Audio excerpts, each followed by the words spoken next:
This week we've got one of those other Pokemon whose names I love for becoming normal to us, even though they're the most ridiculous thing ever. Seriously? Slowbro? Don't get me wrong, I love it, but they just put slow and bro together. I mean, I guess it's more creative than slowpoke, which is actually just a word. Man, I love early generation Pokemon naming. Anyway, Slowbro boasts one of the weirdest evolution methods in Pokemon. It can only evolve via a shellder biting its tail. In the lore anyways. Though in the game it just evolves regularly at level 37. But hey, come to think of it, why doesn't this form of shellder have its own playable form? Well, I guess maybe we'll get to that. Apparently if shellder gets thrown off, Slowbro turns back into slowpoke, a tactic we won't be covering in this video. So how good was Slowbro with its tail still adorned? Let's find out.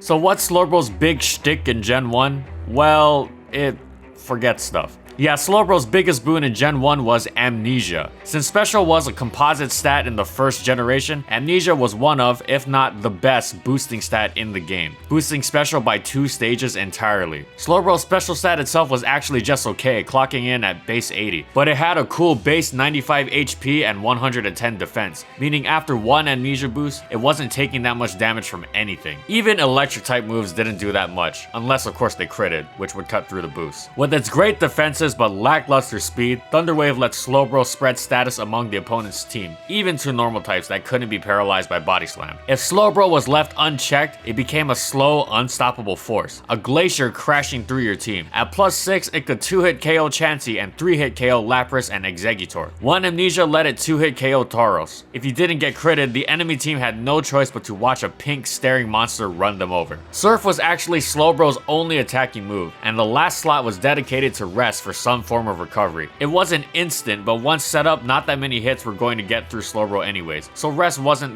that bad. Without setup, its defenses were just so high that even the best physical attackers in Overuse had a hard time with it. Tauros needed a crit on Body Slam or Hyper Beam just to 2-hit KO, and Exeggutor's explosion only did 60%. All of this may make Slowbro sound unstoppable, and once it got set up, it was pretty fearsome, but its weaknesses was in how predictable it was. Lowering Slowbro's health while it was asleep and then trying to hit it with a crit from something like Tauros or Persian was a safe way to deal with it. Remember that in Gen 1, crits were determined by speed, and so certain Pokemon could hunt for crits much easier. Victory Bell and Venusaur had almost guaranteed critical hit Razor Leafs and could stop Slowbro that way, but had to watch out for Thunder Wave or the rare Psychic. Light Screen variants of Chansey and Starmie also walled Slowbro completely, able to recover its damage reliably and slowly whittle it down, but those versions pretty much only existed for Slowbro. Remember that Light Screen was just a self buff in Gen 1. There are still many things that can possibly beat Slowbro. Fast electric types, Tauros, Amnesia Snorlax, or another Slowbro. But there weren't that many hard counters. The rock types could attempt to switch in and 3-hit KO with their high-powered earthquakes while Slowbro was asleep, but that wasn't guaranteed either. The general method for dealing with Slowbro was to attack it whenever possible. It was such a dangerous Pokemon if it's set up, and it easily made its way to overuse in the Smogon meta. Gen 2 had some small but important changes come Slowbro's way. While it was still completely oblivious to most attacks,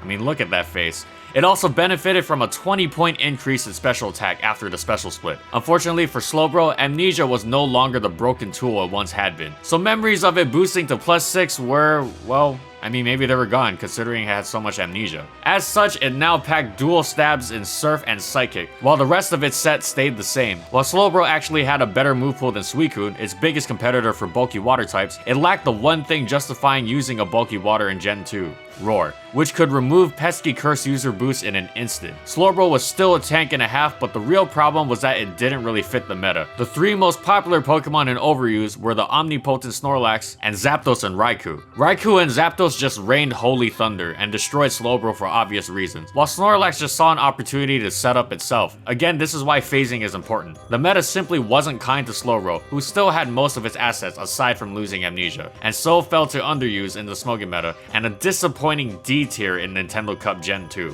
which, man, that's a pretty hard fall to be honest. But in Gen 3, Slowbro is still tanking stuff. True to its name, Slowbro hadn't really caught up to the wave of the future yet, and so it stuck to the waves of the past, namely Thunder Wave and Surf. Thunder Wave was occasionally switched out for Calm Mind, which let Slowbro at least pack half of the power it did with Amnesia in Gen 1, which was useful to potentially take out dragon types like Salamence and Flygon with Ice Beam. It even occasionally leaned into the attacking aspects of its physical nature, running a Sub Punch or Curse set, but That was if you really wanted to run a physical Slowbro, which you probably didn't. And in keeping with its commitment to the past, Slowbro was starting to get outpaced by its newer counterparts. Swampert didn't take sand damage, Milotic had Marvel Scale just in case of status, and Suicune could stall with pressure, which, along with its better base stats, meant it strictly outclassed Slowbro in a rest, sleep, talk, calm mindset. Maybe if Suicune never existed, it would be Crowbro and not Crowcune. That went down in history as one of the most annoying sets ever. Not to mention all of the special tanks who ate it up: Snorlax, Blissey, and Suicune itself. Slowbro still performed admirably as its niche, but that niche was getting smaller all the time. It was still strong enough to get banned and underused, which ended it up in borderline, but by the time Gen 3 came around, Slowbro was gonna have to make some changes. Fast. Gen 4 brought one of these changes, and what a change it was. Slack Off, which was originally reserved only for the slacking line, was now available to Slowbro as well. Reliable recovery was something Slowbro was sorely missing earlier on, but with Slack Off it could fulfill its role as either a physical or mixed wall quite well. Its high defense let it work exceptionally well against Dragon Dancers and other physical attackers, with the exception of Tyranitar, whose crunch put Slowbro in a bad way. Slowbro could take hits and then dish out crippling status in the form of Thunder Wave or Toxic, or if it had a super effective move to send its opponent's way, just do that, which it frequently did, utilizing a mix of Surf, Ice Beam, and Hidden Power Electric for wide coverage. It absolutely destroyed Machamp, able to resist its dynamic punch without fear of confusion because of own tempo, and avoid Payback's boosted damage due to its own low speed. But while Slowbro took neutral hits very well, it didn't handle super effective ones quite as heartedly. And with the aforementioned Tyranitar running amok with Scizor as two of the most powerful Pokemon in the game, it unfortunately had a large amount of super effective moves to worry about. Scizor and Tyranitar made Slowbro regret its own psychic typing, and it had to be paired up with something that shored up that weakness, such as Lucario. Slowbro was generally outclassed by Vaporeon and Suicune as a bulky water type because of their solo typing, and if you tried to make your Slowbro set similar to Vaporeon and Suicune, it's usually better to just use Vaporeon and Suicune. It could try to use Choice Specs to take advantage of its good coverage, but there's a problem that is pretty apparent. It was too slow. It's at least bulky, but it's always going to take the first hit almost every time, unless Trick Room's up. And because of all this, it fell to underuse, but it was its ability to be a physical tank that let it appear in overuse occasionally, because even though it didn't handle some threats well, its ability to deal with other physical attackers was still admirable. Generation 5 gave Slowbro even more recovery ability in the form of Regenerator as its Dream World ability, allowing it to heal itself every time it switches out. Pokemon that excelled against fighting types did fairly well in Generation 5, and Slowbro was no exception. Unless we're talking about Breloom, whose Seed Bomb caused it a fair share of problems but had to be afraid of Psychic upon switching in. As always, Slowbro's bulk and crippling powers let it perform well against physical Pokemon, especially physical Dragon types, who it could attempt to put on ice. Another big Gen 5 meta advantage for Slowbro was all the rain going around, which boosted its power and let it function well in defensive rain cores. The new move Scald helped Slowbro fulfill its role as an annoying water type more than an offensive powerhouse, and Choice Specs and Life Orb both made appearances as well. The Life Orb set taking advantage of Trick Room, which did let Slowbro become that offensive powerhouse. Unfortunately for our bro, Celebi, Chansey, Blissey, and Gastrodon all hard countered it. The laddies Amoonguss, Starmie, Rotom W, and Jellicent also did well,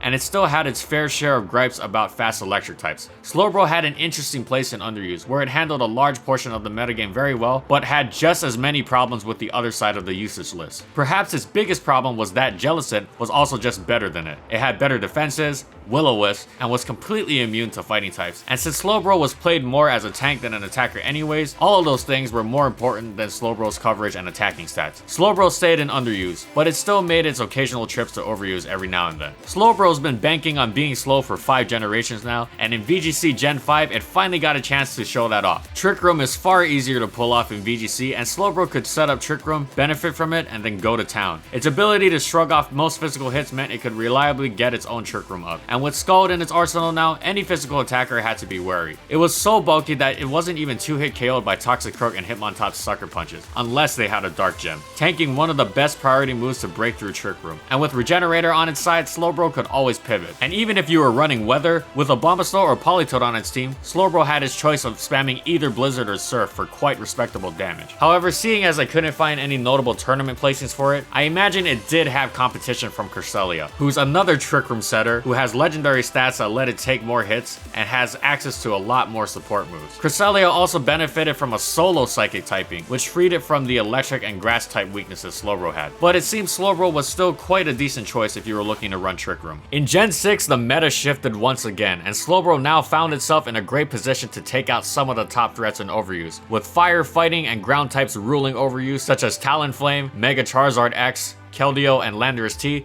Slowbro's coverage and resistances meant it could return to Overuse as a great wall. Its regular form had good matchups versus those Pokemon and Gliscor, Dragonite, Mega Altaria, Garchomp, and Gyarados, but still struggled against fast special attackers who could hit it for super effective damage, and taunters who could stop either Calm Mind or Thunder Wave. Calm Mind was run more frequently as Slowbro could actually fight back with some boosts. Remember how I said we'd eventually talk about that alternate shellder form? Yeah, well, Mega Slowbro is the closest thing we're gonna get to it, with shellder now taking up the majority of poor Slowbro's body. Mega Slowbro has an absolutely insane base 180 defense, making it one of the physically bulkiest Pokemon in the game, and its 130 special attack is nothing to scoff at either. But what it couldn't do as well was switch out. Mega Slowbro lost the incredible sustain of Regenerator for Shell Armor critical hit negation, which is nice in that it prevents Calm Mind setup from being cut short, but isn't nearly as good overall. It also loses Leftovers recovery as a Mega and is still just as vulnerable to special attackers. Exactly as vulnerable actually, with identical special defense and HP to normal Slowbro. Mega Slowbro was far better late game since it could set up and sweep through, and some variants even ran Iron Defense for overkill, or I guess overprotect. Both versions didn't like status, so they paired well with status absorbers like Gliscor, Clefable, and Chansey, and both versions also had a long list of counters, like most grass and electric types, stall breakers with taunt, special attacking dragon types who could resist Scald, but Slowbro actually has great coverage, so it could always surprise the opponent and ended up in Overuse because of how well it did against a large portion of the metagame. And as for Gen 6 VGC, I looked all over, but I could not find any notable uses of Slowbro or Mega Slowbro. I did find traces of it on articles from players who fought against teams with Slowbro on them in early VGC 2015, but none of them are detailed about what happened to it. And with Pokemon like Aegislash and Hydreigon running around, who both have super effective special attacks that can vaporize it, and the fact that better Megas who can run in Trick Room like Mega Mawile exist, I imagine Slowbro was not used that much, unfortunately.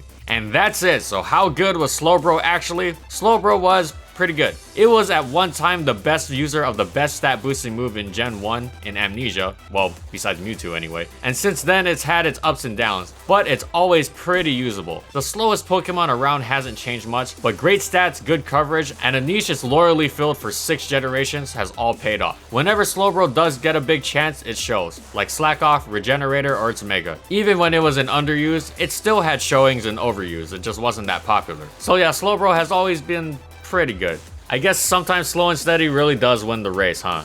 Unless we're talking about Gen 7. But you know, things could change. Thanks for watching, everyone. Of course, if you liked the video and you want to see more, be sure to subscribe to False White Gaming for more weekly Pokemon content. And of course, comment on what video you want next. Also, thank you so much to our patrons for continuing support of our videos.